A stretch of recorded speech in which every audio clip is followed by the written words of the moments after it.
Ok, vamos fazer a revisão rápida aí para vocês, certo? Procurem focar nas questões, estudar hoje durante a tarde e a noite, tá bom? Vamos lá então. Na primeira questão diz: Dom Pedro II chegou ao poder com apenas 14 anos de idade e chamou-se o golpe da maioridade. Se manteve como imperador do Brasil durante quase meio século. Ainda sobre esse período podemos afirmar, né? Marque a alternativa correta. O que a gente pode afirmar aqui? Letra A. A presença de Dom Pedro II abriu novas possibilidades que atendiam aos desejos separatistas das elites. Então aqui está incorreto porque ele diz desejos que atendiam aos desejos separatistas. A gente sabe que havia, né, a questão de conservar a unidade territorial, não é isso? Então já está incorreto. Um dos principais fatores que contribuiu para um reinado tão longo foi a proibição de atividade cafeeira. Aqui já está errado, porque o café ajudou, né, nessa permanência dele durante muito tempo. A atividade cafeeira no século XIX se tornou a principal atividade na economia interna, mas que não atendia ao mercado externo. Aqui já também é incorreto. Então, na letra D diz: após 1820, a produção do café cresceu progressivamente, destinando-se aos mercados dos Estados Unidos e da Europa, e nesse período passa a ser o principal produto de exportação na economia brasileira. Então é claro que aqui, né, é a resposta por conta de que o mercado, não só interno, mas externo, né, vai ser aí o foco aí da atividade cafeeira. Tranquilo? Vamos lá, vamos passar para a segunda questão. Analise o texto abaixo e marca a alternativa que apresenta a sequência correta. Depois do Vale do Paraíba Fluminense, o café ganhou as terras do Vale do Paraíba Paulista, a partir da segunda metade do século XIX. Expandiu-se para o interior de São Paulo, chegando a Campinas, de Ribeirão Preto. Mais tarde, alcançou o sul de Minas Gerais e o norte da Paraíba. Todo esse processo consolida, ou seja, ele confirma, né, o Sudeste, a região, né, Sudeste, como centro econômico da atividade cafeeira, o que levou os barões do café a conquistar uma certa autonomia na vida política e econômica do segundo reinado. Então, beleza, o texto já traz para a gente aqui um perfil, né, desse período, né, traz um perfil, né, da região Sudeste em relação à produção cafeeira, não é isso? Então, são pontos principais aqui. O Sudeste, como grande produtor, né, a questão dos barões do café, né, que levam a conquistar uma certa autonomia na vida política e econômica do segundo reinado, né? Então, no primeiro, podemos observar que há uma influência positiva do que se refere à atividade produtora do café na região Nordeste. Então, aqui ele aponta Sudeste, aqui ele aponta Nordeste. Um já é incorreto. Então, a gente já se liga, né, gente? Para ganhar tempo, se o 1 está incorreto e a gente vai avaliar e vai depois conferir a sequência, ó, na letra A já tem o 1, eu já eliminei. A B tem o 1, eu eliminei. A C tem 1, eu também eliminei. A única que não tem 1 é a letra D, então com certeza é essa, mas vamos seguir. No 2, o desenvolvimento da cafeicultura consolida nesse período a região Sudeste. Aí beleza, bateu, né? No 3, embora tenha se afirmado o Sudeste como centro econômico da atividade cafeeira, não elevou os barões do café a ganhar importância na vida econômica e política. Aqui já está incorreto, porque aqui ele já vai desmentir essa parte. Então aqui a gente confirma de fato a letra D como resposta. No terceiro, a Era Mauá, né? Um surto industrial. A independência do Brasil não alterou o predomínio da Inglaterra na economia do país. Então a independência do Brasil não alterou o predomínio da Inglaterra na economia do país, ou seja, a influência inglesa na economia, né? Mesmo ele sendo independente, ela continua interferindo. No início do segundo reinado, porém, o crescimento da exportação do café transformou os Estados Unidos no principal comprador do produto. E aqui já vai mudar, né? Já vai mudar, porque aí os Estados Unidos já entra forte aí como comprador. Isso vai dar uma certa autonomia ao Brasil em relação à influência inglesa, né? Superando a Inglaterra. Além disso, a Alemanha e a França passam a fornecer os seus produtos. Isso faz o quê? Com que cada vez mais a dependência inglesa ela vá diminuir, né? Ou seja, o Brasil passa a ficar menos dependente aqui, né? Por conta que outros países estão fornecendo produtos. Analise o texto acima e marque a alternativa que apresenta o consequente resultado do processo histórico apresentado. Não é isso? O processo histórico apresentado foi o quê? De que a Inglaterra não vai ter mais aquele poder de influência, né, sobre o Brasil, visto que nós temos os Estados Unidos como grande comprador e outros países como fornecedor. Letra A. O Brasil, o segundo reinado, não sofreu alteração no quadro econômico devido à sua independência em relação ao domínio da Inglaterra. Não, né? O processo de independência não foi capaz de alterar o predomínio da Inglaterra na economia do país. Porém, a diminuição do crescimento da exportação do café para os Estados Unidos não afetou a dependência, porém a diminuição do crescimento da exportação não, né? O fornecimento do produto pela Alemanha e a França abriu novas possibilidades de comércio, o que garantia alguma autonomia em relação à dominação inglesa. É isso. Letra D. Os Estados Unidos, embora tenha sido considerado um bom comprador do café brasileiro, não conseguiu alterar. Então a gente vê aqui que a letra C é a resposta, né? Quarta questão. O Tratado de Paris foi um acordo assinado entre Portugal e Grã-Bretanha em 19 de fevereiro de 1910. A finalidade desse acordo era conservar e estreitar as relações de aliança entre as duas monarquias. A sua duração e obrigação era perpétua, podendo ser revista a cada 15 anos. Analise a imagem e, baseado no texto acima, marque a alternativa que apresenta a atitude de Dom João VI no que diz respeito ao estreitamento na relação dos dois reis. Então, lá na avaliação vai ter uma imagenzinha que você vai analisar também. Então, na letra ele diz: Dom João VI concedeu a permissão de entrada de mercadorias inglesas pagando apenas 15%. Então, não era pagando, né?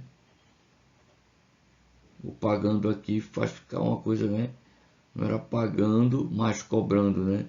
Letra B. Em 1642, embora o acordo tenha terminado, Dom João não continuou com o acordo do contrato, que dava à Inglaterra o mesmo valor da taxa alfandegária. Não, né? Letra C. Terminando a vigência do contrato, o governo brasileiro não renovou, sim, né? Está certo. Ao contrário, decretou a tarifa Alves Branco em 1844, elevando a 60% a taxa sobre os artigos importados, não é mesmo? Então aqui já diminuiu aquele estreitamento, ok? Então a resposta é a letra C. Né? Vamos passar logo para a quinta questão. A extinção do tráfico negreiro, 1850. Desde o início do século XIX, os ingleses, que haviam liderado o comércio de africanos escravizados no século anterior, extinguiram o tráfico negreiro e começaram a pressionar os países escravistas a seguirem o seu exemplo. No Brasil, essas pressões já eram presentes em 1822, em troca do reconhecimento da independência pelo governo inglês. Não é isso? Aquilo que a gente viu, aquele acordozinho. Dom Pedro I comprometeu-se a abolir o tráfico com a abdicação. Uma lei regencial de 7 de novembro de 1961 renovou esse compromisso, mas que na prática não se efetivou. Isso originou uma expressão que ficou conhecida como, não é isso? Então a gente sabe que ele está falando aqui da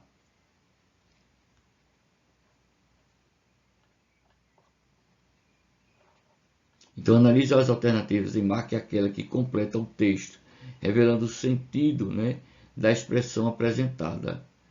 Né? A expressão revela o sentido de que era importante que os escravos se declarassem importantes. Não, né? A expressão revela o sentido de que era importante que os escravos, embora que se sentissem libertos, ainda deveriam lutar pela permanência do trato escravista. Não, letra C, a expressão gerou o pensamento de que a lei deveria permanecer na prática. Aqui a gente sabe que já é letra D, a expressão gerou o pensamento de que a lei só existia no papel. Não é isso? A lei aqui fica muito claro, ou seja, na prática ela não acontecia, mesmo só ficou no papel. Então ficou com a lei só existia no papel. Ainda sobre o fim do tráfico negreiro no Brasil, podemos afirmar que a principal motivação era de ordem econômica. Primeiro, investir o capital empregado na compra de escravos na indústria inglesa. Investir o capital empregado na compra de escravos na indústria inglesa. Sim, era, de certa forma, investir na indústria inglesa, né? Esse é o motivo, né? Segundo, mão de obra no continente africano também, né? Garantia mão de obra, já que a indústria inglesa estava crescendo lá na África, né? Com o seu imperialismo na África. Então, 1 e 2 aqui já estão corretos. Terceiro, ampliação da indústria escravista no Brasil. Ampliação da indústria escravista, não, né? Quarto, abertura para novas práticas agrícolas internas e a expansão do domínio inglês sobre o mercado norte-americano.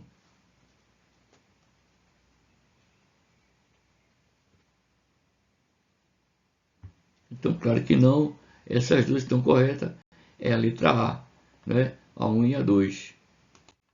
Na sétima questão, a tarifa Alves Branco, decreto de 12 de agosto de 1944, criado por Manuel Alves Branco, Visconde de Caravela, né? Ministro da Fazenda do Gabinete Liberal, que assumiu em 2 de fevereiro de 1844. Né? Este decreto, o que é que fazia esse decreto? Né? Reduzia os direitos alfandegários das mercadorias inglesas para 15 ad valorem.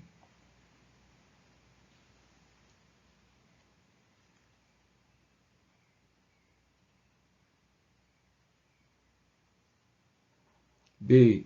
Barateava os custos para a importação de mercadorias estrangeiras. Extinguia as tarifas que favoreciam a Inglaterra e que prejudicavam o crescimento do setor industrial brasileiro.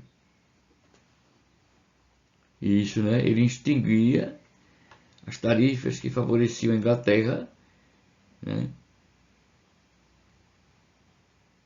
E que prejudicavam o crescimento do setor industrial brasileiro. Visto que já nesse momento aqui há um interesse, né?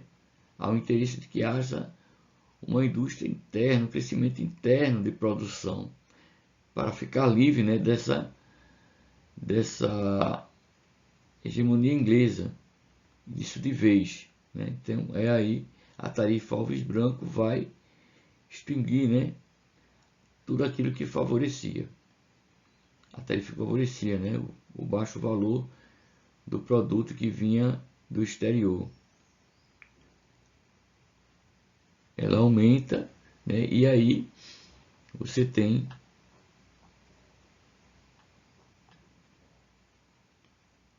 uma posição favorável para a indústria interna brasileira.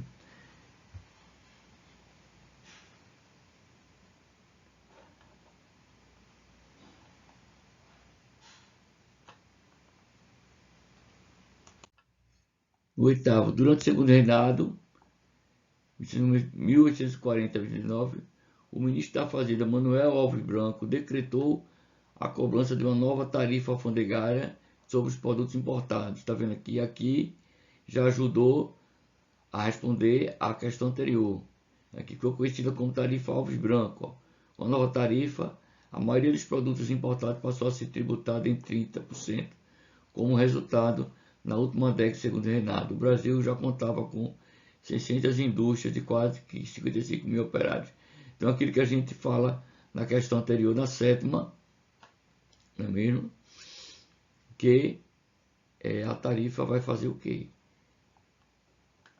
Você vê um aumento, né?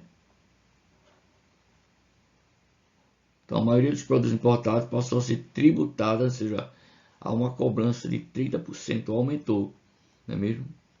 Lá no comecinho dos acordos era 15%, né? Então facilitava a entrada de produto interno. Agora é o contrário, né? Ele não quer estreitar, né? Ele quer afastar, distanciar, né? Ele quer enlarguecer. Não quer mais esse acordo perto aí da Inglaterra, tão pertinho, né? Então a essa tarifa, Alves Branco, ele aumenta, né, o preço do produto importado, e isso gera o quê? Uma facilidade da compra do produto interno, do produto nacional. Por isso que há um crescimento da indústria, tá vendo? Então a elaboração da tarifa Alves Branco estimulou a modernização da economia brasileira, mas provocou fortes reações contrárias. A principal reação contra a medida vinha de quem? Claro que é dos ingleses, né? Não tem muito o que falar sobre isso. No oitavo, o Bill Aberdeen, decretada pelos ingleses, era uma resposta do Reino Unido à conivência das autoridades brasileiras com a existência do tráfico negreiro. Essa lei colocou o Brasil em uma situação delicada e acirrou as relações diplomáticas do país com o Reino Unido. Uma consequência direta do Bill Aberdeen foi o quê?